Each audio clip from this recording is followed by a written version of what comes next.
He became a ghost in his own neighborhood, a man whose name became synonymous with joke and betrayal, forced to watch the respect he commanded turn to contempt. No weapon was fired, no drop of blood was spilled to seal his fate. This is the story of how a lie, carefully constructed to destroy a king, was allowed to flourish for a brief moment, only to be transformed into the public and unappealable sentence of its creator. We will delve into the anatomy of one of Bumpy Johnson's most brilliant manipulations, a masterclass in how true power lies not in reacting to a threat, but in giving it enough rope to hang itself in the public square. This is not a tale of violence, but of the silent annihilation that occurs when strategic intelligence meets arrogance, proving that the worst punishment is not death, but total and utter irrelevance. The scene unfolds in the mid-1950s, a period of seismic shift in Harlem and across America. The civil rights movement was gaining momentum, and new voices were emerging, preaching community empowerment and challenging old power structures, both legitimate and those of the underworld. In this volatile landscape, a man named Silas Sweet Talk Jones was becoming a prominent figure. With easy charisma and fiery rhetoric, he positioned himself as a champion of the people, a community organizer fighting against exploitation. It was on an autumn afternoon in Bumpy Johnson's office that Silas decided to make his move.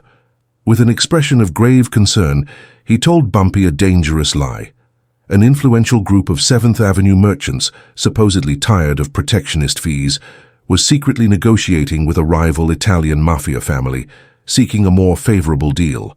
The lie was a work of art of dissimulation, designed to appear as valuable information, an act of loyalty from a man concerned with the stability of Harlem.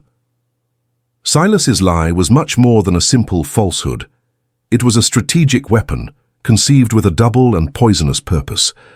The main objective was to deceive Bumpy into reacting violently and prematurely. Silas calculated that upon hearing about the betrayal of his own merchants, Bumpy would retaliate against them, perhaps with intimidation or by increasing their rates as punishment. This reaction would create exactly the scenario the lie described, a group of genuinely resentful and fearful merchants who would then have no choice but to seek the protection of the Italians. Silas, the middleman, would emerge as the savior, gaining a lucrative percentage and a significant power base in territory that was previously exclusive to Bumpy. He wasn't just lying, he was trying to project a new reality, using Bumpy's reactive reputation as the catalyst for his own rise. It was a bold move based on the arrogant premise that he could predict and manipulate the response of a man he saw as a mere brute. As Silas spoke, Bumpy Johnson remained in his leather armchair, motionless, listening with a quietness that could be mistaken for passive acceptance. But behind his calm eyes, his mind operated with the speed of a supercomputer, analyzing not only the words, but the symphony of non-verbal cues.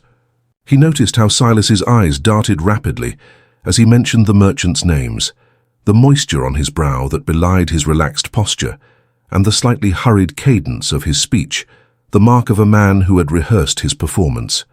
Bumpy was a master of human reading, a walking polygraph forged by decades of high-stakes negotiations where a misjudgment meant death. In seconds, he not only detected the lie, he understood its architecture, its purpose, and the arrogance that fueled it. And in that instant, he made a crucial decision. Instead of crushing the lie immediately, he would let it live. He thanked Silas for his loyalty and valuable information, promising that he would take care of the matter personally. He gave the lie the oxygen it needed to grow. To understand why Bumpy allowed the lie to pass, one must understand the political ecology of Harlem at that time. Bumpy's power was neither absolute nor monolithic. It depended on a delicate balance of force, respect, and community support. With the rise of the civil rights movement, public opinion in Harlem became an even more potent force. An act of black-on-black violence, especially a crime boss attacking local merchants, would be a public relations disaster. It would be exploited by his enemies both inside and outside the community to paint him as an oppressor, not a protector. Silas, with his status as a man of the people, was trying to exploit this new dynamic. Bumpy knew that a vehement denial or a direct accusation against Silas would turn into a he said dispute, where Silas's credibility as an activist could rival his own. He needed a way to expose the lie that was irrefutable, a way to get the community itself to pass judgment, preserving his image as a righteous leader.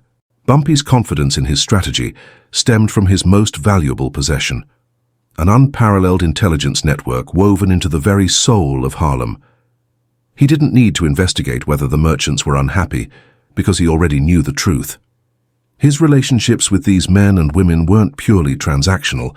He had financed the opening of their stores, sent their children to college, paid for their families' medical expenses. These were decades-long relationships, built on a foundation of mutuality and genuine respect. His network wasn't composed of spies, but of ordinary people who felt part of his ecosystem. The news that Silas was secretly meeting with Italian mafia contacts had reached his ears weeks earlier, from a waiter at a downtown restaurant. For Bumpy, Silas's lie wasn't a shocking revelation, but the final confirmation of a betrayal he had been observing. He didn't need to search for the truth, he already possessed it. The lie was merely the bait his enemy had taken. Silas Jones's psychology was a classic case of overconfidence, fueled by a fundamental contempt for his adversary. He was educated, articulate, and saw himself as intellectually superior to Bumpy, whom he considered a primitive product of the streets, a dinosaur whose extinction was inevitable. He believed that the age of gangsters was giving way to the age of politicians and men of influence, and he saw himself at the forefront of this new order. This class and intellectual bias blinded him to the true nature of Bumpy's intelligence. He couldn't conceive that a man without formal education could possess such sophisticated strategic ability. Silas believed that his words, his sweet talk, were a weapon that Bumpy couldn't match. He was so enamored with his own cunning and the sound of his own voice that he never stopped to consider that he was entering a game whose rules he didn't understand, against a master who had spent his entire life perfecting it. His arrogance was the fertile ground in which Bumpy would plant the seeds of his destruction. For Bumpy Johnson, a lie like Silas's wasn't a personal insult, but a valuable strategic asset. He operated under the philosophy that an enemy's actions, especially their attempts at deception, are the clearest revelation of their intentions and perceived weaknesses in you. Silas's lie told Bumpy everything he needed to know. 1. Silas was working with the Italians. 2. He had no real power or support in the community, or he wouldn't need to lie about it. 3. He believed Bumpy was impulsive, violent, and stupid. Bumpy saw the lie as a gift. It was a tool handed to him by his own enemy, an opportunity to dictate the battlefield, the pace of the confrontation, and the final outcome. Instead of defending against the lie, he would use it as the centerpiece of his counteroffensive. His philosophy wasn't simply to defeat an enemy, but to make the enemy defeat himself, using his own impulse and arrogance to drive him to the precipice. Silas's lie was the perfect weapon for that purpose. With the decision made, Bumpy began to set his trap with the patience of a craftsman. His first step was subtlety. In the days following Silas's visit, he made no hostile moves. On the contrary, he personally visited each of the merchants Silas had named. He didn't mention the rumors or the betrayal. Instead, he inquired about their businesses, about their families. He bought something in their shops, had coffee, reminisced about old times. He was visibly and publicly reaffirming his ties, reinforcing his role as a member of the community, not a distant overlord. Each of these encounters was a piece being moved on the board, strengthening his position and, unbeknownst to anyone, weaving the net that would soon close on Silas. To any outside observer, it seemed that Bumpy was simply making his usual rounds. But in reality, he was preparing his witnesses and building the stage for the final act. The second and most crucial step in the trap was calling a meeting. Bumpy sent invitations to all the merchants involved and, crucially, to Silas Sweet Talk Jones. The invitation to Silas was framed as a gesture of respect and collaboration. Bumpy contacted him personally, saying, "Silas, you alerted me to a serious problem, and I want to resolve it the right way. Your presence is essential to mediate this situation and ensure your neighbors are treated fairly. I want you there to represent their interests." This approach was a masterpiece of psychological manipulation. It directly fed Silas's inflated ego, making him believe he was in control, that Bumpy was indeed reacting as predicted, and that he, Silas, would be the hero of the day, the intermediary who would save the merchants from Bumpy's wrath. With his vanity completely blinding his judgment, Silas enthusiastically accepted the invitation, willingly walking to the center of the stage Bumpy had constructed for his public execution. The location chosen for the meeting was, in itself, a statement. Bumpy avoided his own offices or any place that might seem intimidating. Instead, he reserved the community hall at the back of the African Zion Methodist Episcopal Church, a sacred and neutral place in the heart of Harlem. The choice was strategic. A violent confrontation or heated argument would be unthinkable in that space. He was setting a tone of seriousness and deliberation. On the night of the meeting, the hall was packed. The merchants, summoned by Bumpy, were present, their expressions a mixture of curiosity and apprehension. They respected each other and respected Bumpy, but the unusual nature of the meeting made them tense. Silas arrived last, exuding a false aura of calm authority. He greeted the merchants with nods, like a politician working the room, fully believing he was about to witness the beginning of Bumpy's downfall and his own rise.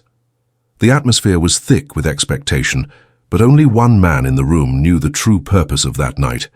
The turning point was a spectacle of theatrical power. Bumpy rose to address the group. An instant silence fell over the hall. All eyes were on him, expecting an explosion, an accusation. Silas leaned forward in his chair, a slight anticipatory smile on his lips. But Bumpy didn't speak of betrayal or rumors. Instead, in a calm voice full of compelling sincerity, he began to talk about the history of Harlem, about the struggles they had faced together, about the importance of unity and loyalty in difficult times. He looked at each merchant, calling them by name, thanking them for their years of hard work and their partnership, and then he turned the script upside down. "I know times are tough," Bumpy said, "and I've heard whispers that the pressure is mounting. So I've decided that instead of asking for more, I'm going to give back. Starting this month, as an investment in our community, all my service fees will be reduced by 20%. The shock in the room was absolute and audible. The reaction was instantaneous and overwhelming, but not in the way Silas had expected. The apprehensive faces of the shopkeepers transformed into expressions of relief, gratitude, and genuine admiration. One of the oldest, a respected barbershop owner, stood up and said in a choked voice, "Bumpy, we don't know what whispers you heard, but they're lies. We never wavered. We're with you today and always. This gesture only proves that we were always right to trust you." Another joined in, and then another, each echoing the sentiment, creating a chorus of loyalty that filled the parlor. It was then that the silent climax of the night occurred. Having reaffirmed their support for Bumpy, the eyes of everyone in the room, one by one, as if guided by an invisible force, turned and fixed on a single man, Silas Sweet Talk Jones. The smile had vanished from his face, replaced by a pale mask of panic and understanding. The silence that followed was the sentence. There was no need for accusation. The lie had been exposed and judged by the community itself.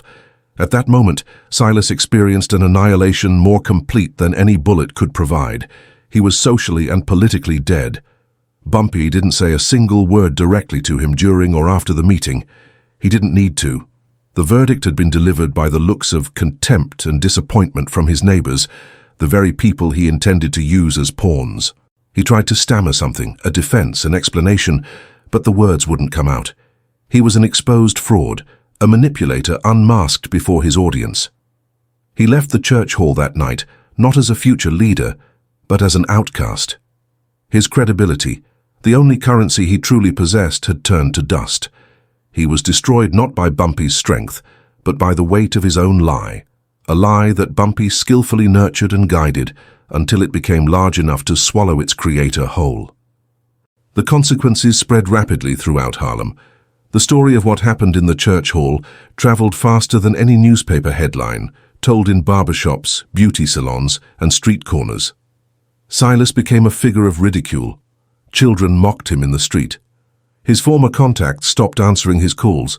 His Italian rivals, witnessing his spectacular implosion and utter incompetence, discarded him as a useless and dangerous asset. He wasn't physically exiled, he was psychologically exiled, forced to live like a ghost amidst the vibrant community he dreamed of leading. The event served as a powerful lesson for any other aspiring usurper. Bumpy Johnson's intelligence was far more dangerous terrain than his fists. He demonstrated that his power was based not only on the fear of violence, but on a deep understanding of community politics and an almost supernatural ability to turn his enemies' weapons against them. Ultimately, the story of Silas Jones's lie became a pivotal parable in the folklore of Bumpy Johnson's reign.